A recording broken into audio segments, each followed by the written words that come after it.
Okay, this is a space adventure, book 1, New Orders, chapter 5. My quarters, Q767, deck 15, comma 1, sector 6. The rest of the night and the next morning passed without hearing anything from anyone. Left to my own devices, I pottered around and fiddled with the computer in my chair. Oh, you'll be pleased to know that I did eventually figure out how to maneuver it myself. There were various levers and locks on the underside of the frame.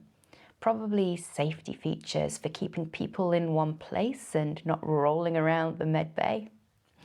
Anyway, with that figured out, it came down to being able to push at a certain point on the wheels. It would likely become tiring and tedious, but if it meant I could leave my quarters under my own steam, it would be worth it. I'd also woken up refreshed and with energy. That was another first. I don't know if it was on account of the recovery or medication, but it was another thing I was grateful for. I showered and put on fresh clothing. The tunic I'd been wearing yesterday ended up with tea spilled all over the crotch. Like you didn't see that coming. Since Assam isn't my colour, I put it in the device labelled laundry. There are buttons on the device. I don't know what they mean. I'll look it up on the computer later. Note to self. On the needs improvement side of things, rehab doesn't seem to be going well. From what the doctor had told me, I should be seeing enough strength in my legs to be standing again. I'd been doing the exercises and checking the device batteries, but everything is just as hard as it was a few days ago. I managed to stand earlier, but only for a few seconds at a time. It's enough to allow me to do the mundane things, like get into bed, move from the chair to the shower, and so on. But I'm getting worried. Tomorrow, we arrive at the space station. It's looking like I'll have to disembark in the chair. I wonder what the protocol is with that. Will they let me take this one? Or give me a station one? I should probably swing by the med bay to ask these things. Besides, I'm curious what the world beyond these four walls looks like right now. Will everything be back to normal after yesterday's attack? Are we safe now? I checked my handheld to make sure I know roughly which direction the med bay is in. It's still on this deck, so that's something. Situationally, I think it's on one of the other sides of the ship. The ship is a triangle shape. The problem is the bends and the corners in the corridors don't lend themselves to clues as to which stretch of the triangle you're on. It might be on account of the functional layout, but it might also have something to do with making sure that the ship was built in containment fields, in case one bit gets damaged and the other compartments can be sealed and the ship saved. Sobering thought, eh? Well, we are in space. I made a note of my door code and door number on my handheld, and then with it resting in my lap, I wheeled myself out of the door and into the orange, bright lighting of the corridor. Immediately, I felt a well of excitement mixed with the nervousness. I thought it was all mine at first, but then I noticed that people were still walking fast. They didn't seem as anxious as they had been during the attack, but there was a definite air of determination, like there was still something going on. I tried to keep to the edge of the corridor, out of the way. One guy didn't see me and nearly tripped over a wheel of my chair. He snarled in irritation, but didn't look back. Arsehole. I moved over another inch on my next push. If I could make my smell smaller, I would. I wondered briefly about going back to my quarters, but I was out now. And I did still need to talk to the doctors in the med bay about tomorrow, and about how my legs were still not working. I pushed on. I must have been going several minutes, and I still hadn't reached the corridor junction I'd visualized. I tried to see the number on the doors off the corridor, but I was between doors. My arms were tired. I was tired. People were still hurrying past me. Today there seemed to be more people in overalls carrying engineering parts and equipment. It occurred to me that they were probably making repairs. I picked up my handheld to check my location. I needed to figure out where I was. I was going to have to check the number on the next door. I pushed on again, handheld back in my lap. The next door number didn't help. Stars, this was stressful. I brought up the map again, looking for the door number I was next to. Karma! It was Rupert's voice. I looked up. He was steaming in my direction, carrying what looked to be a sealed container. Hi, he said brightly, trying to not look so frazzled. And it looked like he was going to walk right by. My heart sank. I really could do with some help. Just as he'd passed me, he stopped and turned back. You okay? He asked, noticing the handheld. You're lost. I nodded, embarrassed. He grinned. Yeah, that was me for my first 3 weeks here. Where are you heading? Med Bay, I told him. He nodded. Around the other side. You've come almost 2 sides of the triangle. I slapped my palm to my forehead. So now he knows I'm an idiot. It's okay, he told me. He looked awkwardly at the container in his hand and then up at the corridor. Tell you what, help me take this back to my lab and I'll wheel you to your room. I'll wheel you round myself. He handed me the container. I took it gingerly. It's okay, he said. It's my lunch.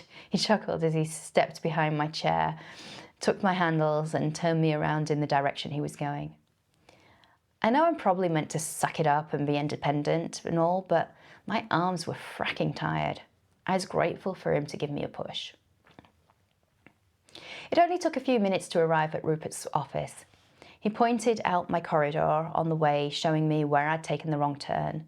I still didn't have a clear map in my head, but I remembered what I could about the junction, computer panel that I couldn't reach from my chair, and a strange 120-degree bend in the corridor with a sharp turn to the route we took. I had an awful feeling there would be a number of these in a circuit around the ship, though. They put the quarters and the med bay all in the centre of the ship. It's the most stable if we get hit by turbulence or a grav field. It's also where we have all the labs. You work in a lab? Not really, but because I kind of an academic, they lump me in with the scientists, so I get a workspace down here. It's fine. It's out of the way and quiet, and who doesn't like to be around scientists? He smiled. I couldn't tell if he was being genuine or if that was a joke.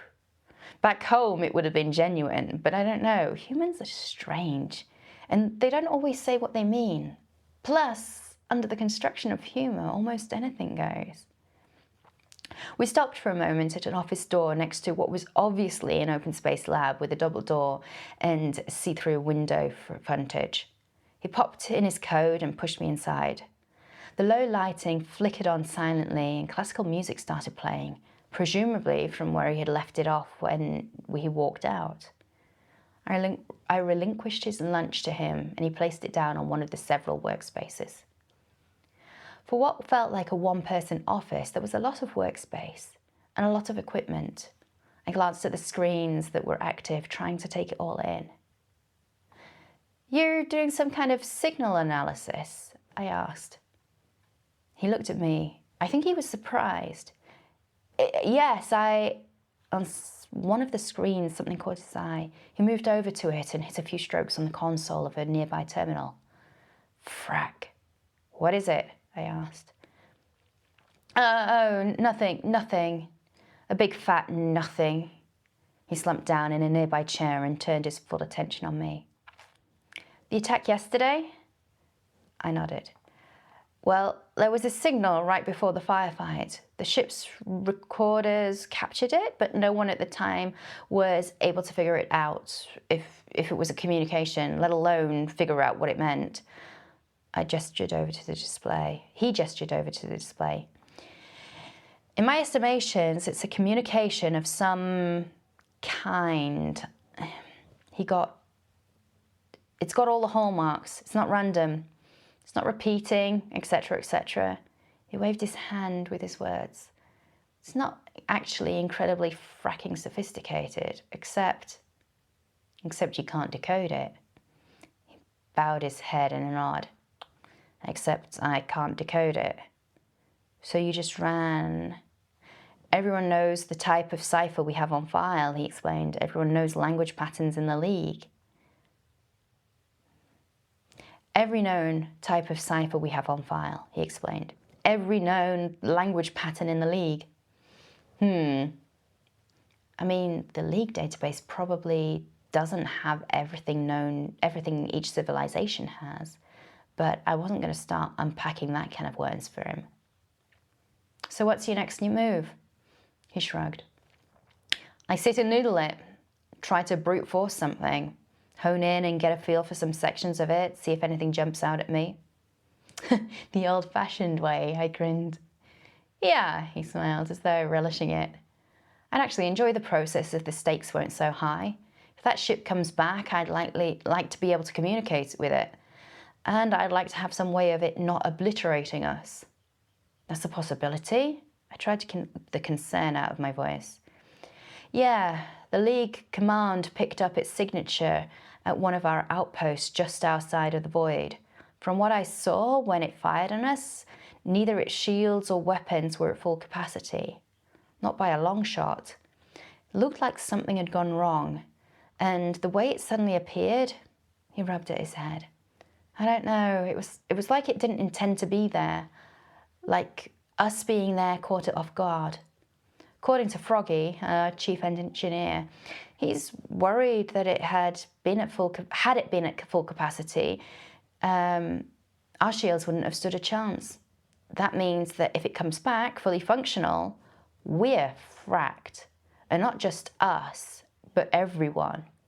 He paused, giving me a chance to comprehend what he was saying. I must have been frowning. Sorry, he said, adjusting his glasses. I didn't mean to lay all this on you. Let's just get you to the med bay. He stood up. I put my hand up. No, wait. Have you got an image of the ship? He looked shifty. I know it's classified, but who am I going to tell? I smiled, wondering if this smiling thing really worked the way it seemed to for females. His shoulders visibly relaxed and he sat back on down at his console. Bloody hell, it does work. Okay, you never saw this. He pulled up an image on a second screen next to the one that he'd been running his signal analysis on. The image appeared at the same fraction of a second my stomach lurched just before I even registered what I was looking at. I should say something, just words, but by some time. It's saucer shape, I exclaimed, trying to look as dumb as possible. Yep, saucer shaped. Do you know who it belongs to? I ventured, scrambling to disguise my own feelings. Like which civilization? He shook his head.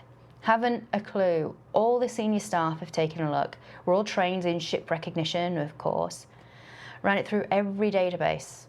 Nothing. My eyes narrowed instinctively. I screwed up my face to disguise it and then feigned surprise. So you think it might be someone developing something on the DL? He shrugged again, taking his glasses off. I honestly don't know. Between you and I, that's the best case scenario. How come? I was distracted, wondering why he wore the eyeglasses. It didn't make sense. I filed it away to ask him later. Because if it's someone in the League, then they're likely to try and annihilate us. I mean, it may be a power play, but still, they'd have to take on everyone, and this leap in tech isn't going to change the balance of power exponentially, not when you factor in the other ways the League's civilizations are bound together. But he continued, returning his clean glasses to his face, if it's someone outside the League, like the Drass or someone else, we got nothing. No relationship, no economy, no trades leverage, no bargaining chips, no influence, and no idea how many of these ships they have. He wasn't just a pretty face for this one. Maybe I could tell him, but then he'd have to run it up the chain of command, and that would lead to all kinds of questions. Questions I'm not meant to answer. Nope, they were going to have to figure this out for themselves. Besides, he was on the right track. I started to move my wheels. Well, it looks like you've got your work cut out for you. Yeah, his voice was sounding as heavy as his chest perhaps felt. He got up and stepped behind my chair. Okay, let's get you where you were going.